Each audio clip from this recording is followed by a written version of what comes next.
Somewhere in your house right now, there's a version of you standing at the edge, deciding whether to jump. Today, I'm going to talk to you about 5 ways the cost of waiting is quietly robbing you of the life you actually want, the dreams you keep setting down, and the chance to finally find you again.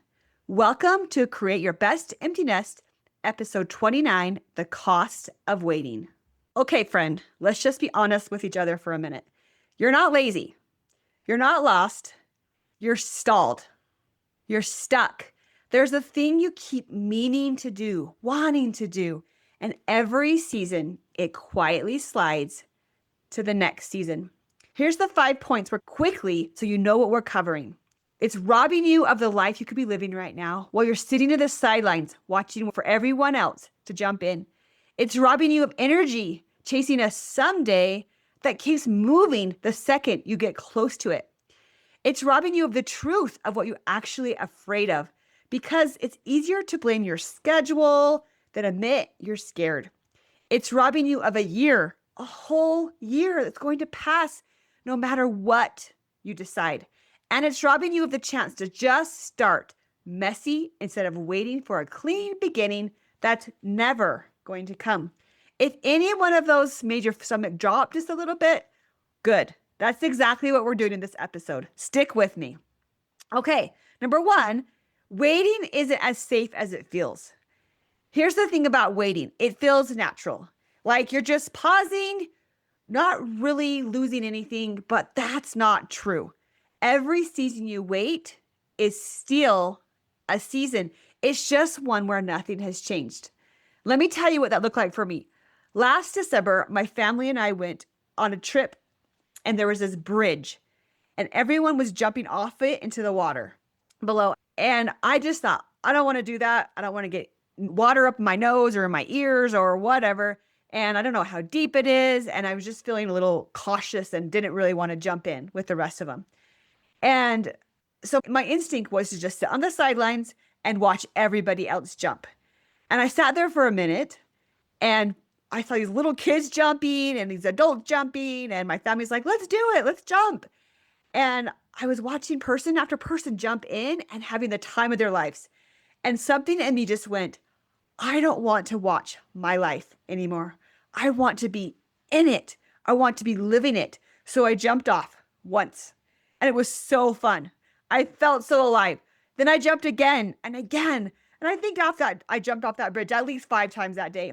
But I keep coming back to this. I could have just stayed on the bench. I could have stayed on the sidelines. Nobody would have known the difference.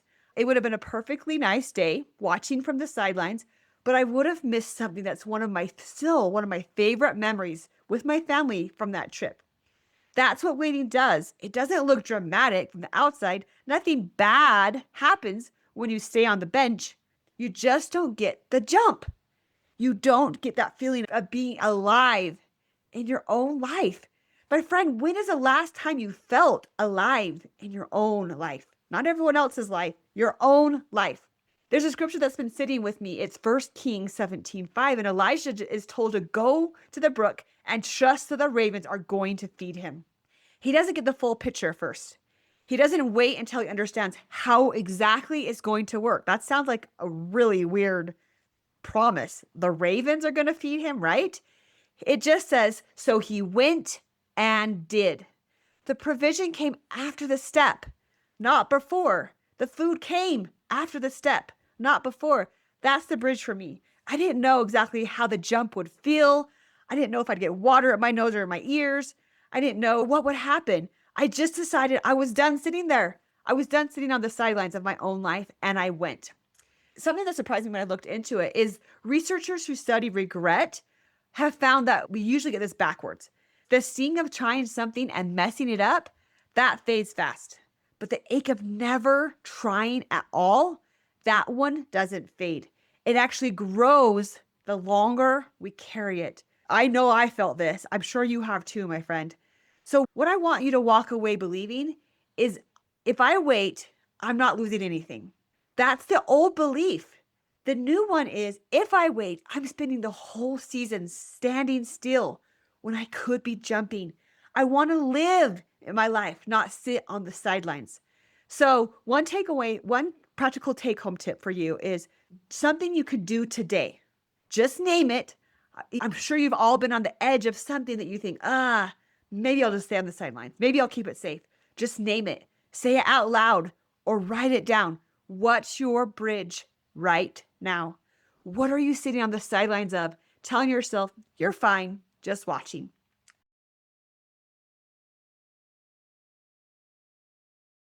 Okay, point number 2. This one's a big one for us women. And start when is a moving target. We think it's just so safe. I think almost every woman I talk to has a version of this sentence running in the background. I'll start when the kids are settled. I'll start when I'm less busy. I'll start once this person graduates. I'll start when this kid goes to college. I'll start after the wedding. I'll start whatever. There's so many versions of it, but I'll start when I feel ready. Here's what I realized, and it's humbling to say out loud. The finish line keeps moving and moving and moving.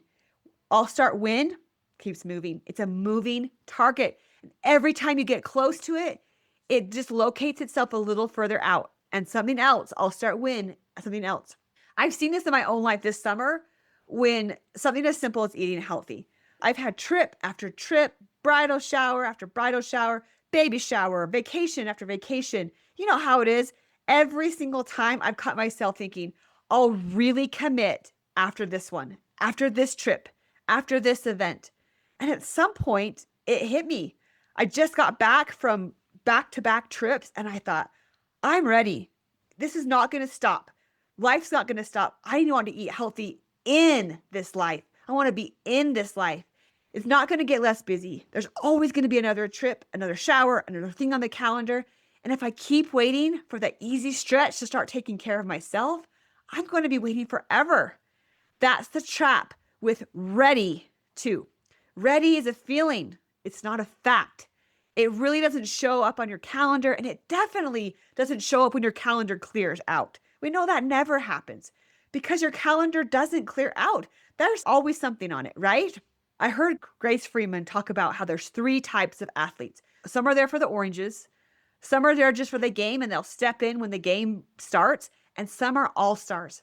The all-stars don't wait for a slow week to practice.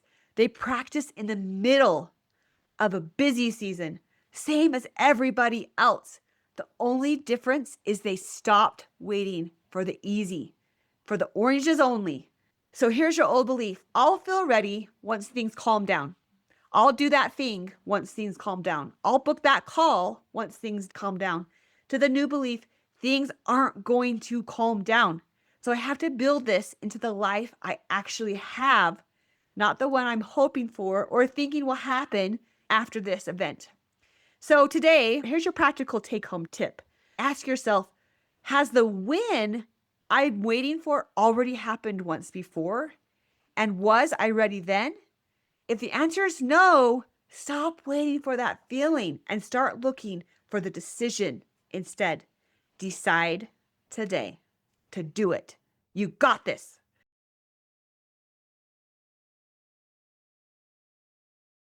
Okay, point number 3. What you're really protecting yourself from. Can I be honest? I don't think most of us are waiting because of logistics. I think we're waiting because we're scared. Scared of getting it wrong, scared of wanting something and not getting it, scared of not knowing how to do it, and thinking, I don't know, I have no idea. There's a nurse named Bonnie Ware who spent years caring for people at the very end of their lives. And she wrote down what she heard them say they regretted the most. And the number one regret, by far, wasn't, I wish I'd done more. It was, I wished I'd had the courage to live the life true to myself instead of the life everyone else expected of me. Let me say that one more time. I wish I had the courage to live the life true to myself instead of the life everyone else expected of me. That's pretty profound, and I think we can all relate to that. Courage, not time, not opportunity, courage. So the old belief is, I'm just busy. It's not the right time. The new belief is, I've been protecting myself from disappointment from feeling insecure, from not knowing how, not protecting my schedule. So here's your practical take-home tip. Today, finish the sentence honestly, just for yourself. If I started this and it didn't go perfectly, what I'm actually afraid of is blank. Okay, next point. 2 women, 1 year from now. Time's going to pass no matter what. I remember a friend of mine who went to law school, and she was like, 3 years from now, it will still be 3 years from now, and I can either go to school and get a law degree or not. She's always wanted to do that, but 3 years from now will still pass no matter what. That was pretty profound. I want you to picture 2 versions of yourself exactly 1 year from today. One is standing in the same spot, asking the same questions, just a year older. Nothing's different except the calendar moved forward 1 year. The other made one small decision today, and 1 year from now, she's glad she did. Just like my friend with law school. After law school was over, 3 years from now, she was so glad she did that. I'm not telling you this to make you feel guilty. I'm telling you because the contrast is the whole point. Time is going to pass either way. That part isn't up to you. Time manages itself perfectly. What is up to you is whether you start, whether you're in a different spot when it does. So 1 year from today, are you in a different spot? Are you living in your life, not just on the sidelines? Here's your practical take-home tip. Today, just sit with that picture for a second. 1 year from now, which of these women do I want to be looking back? Okay, last point. What starting messy action actually looks like. I want to tell you something personal because I've lived this one too. I wanted to start this podcast for months. Months. I knew I wanted to do it. I had no idea how to do a podcast. And I just kept putting it off, telling myself I'd do it later, when I had more time, when I knew more, when I actually knew what I was going to say. I just thought, how do I know what I'm going to say on a podcast? It just excuse after excuse, but I knew I wanted to do it. And then one day I just decided, no more letting my brain hand me excuses. I'm just going to do it. And my first episode had all kinds of mistakes, pauses, awkward moments, like the intro and outro was just crazy, all of it. And you know what? It's still up. It's still out there, imperfect and all. And I'm still learning and I'm still getting better with the podcast. And here's what I learned. It's okay to not be good at it yet. It's okay to take messy action. You just have to actually do the thing you wanted to do. Take that messy action. So the old belief is I need a plan. I need to know what I need to do, exactly how, before I can trust. And the new belief is one honest, messy step counts as starting. The plan catches up later. The how shows itself. The how may not even be an option right now. The how will present itself when you start taking the messy action. So today, here's your messy take-home tip. And this connects to something I talk about a lot, my 30-day courage step. Pick one step, so small it feels almost silly to skip, and just do that one. So whatever that is that's been coming in your mind, that you're on the edge and you want to jump, you want to try, you want to do it, pick that. Have the courage to just take one small step towards it. Take that small, messy action. All right, let's bring it all together, friend, because I want you to leave here with this in your hands, not just in your head. Waiting is not neutral. It's still a season, just an empty one. Your win keeps moving because things are never actually going to slow down. You have to build your life into the busy, not wait for the calm. What you're really protecting is your heart or being scared, not your calendar. And a year from now is coming regardless. The only question is who you'll be when it gets here. And starting messy action beats waiting for clean. I know that one firsthand. Listen to this podcast. It's messy. I'm still learning and it's great. I keep thinking about that bridge, about how close I came to just sitting there, sitting on the sidelines, watching, telling myself that was fine. And instead I jumped And I felt more alive in that one afternoon than I had in a long time. And then there's my friend's dad. He wanted to play the piano his whole life. And in his 70s, he decided he was finally done waiting. He started taking lessons and he just had his first piano recital. My friend sent me a picture. She had flowers for him and he was so proud. He took that messy action. I'm sure the piece he played wasn't Beethoven or Mozart, but he played. And that is so important. He didn't wait to feel ready. I didn't wait to feel ready to jump off that bridge. And when I hit record on this podcast for the first time, and you don't have to wait either. So here's what I want you to do. If a 70-year-old man can walk into his first piano lesson and I can jump off a bridge I've avoided, you can make one phone call. Book your free Next Chapter Jumpstart call. The link is right there in the show notes. I will help you with the tools, with the knowledge, with the support to help you create a life you love. Let's find your one small step together. You've done the math today, my friend. You know the cost of waiting. You know what waiting is costing you. Now go be the woman who jumps, mistakes, water up her nose and all. Thanks for being here today. I'll see you next week. If this felt familiar, you're not alone. I created a short quiz, Who Am I, after the kids leave. It helps you name what actually is going on for you in this season and what you might need next. You'll find the link in the description. And if you want more conversations like this, you could subscribe. I'm here every week.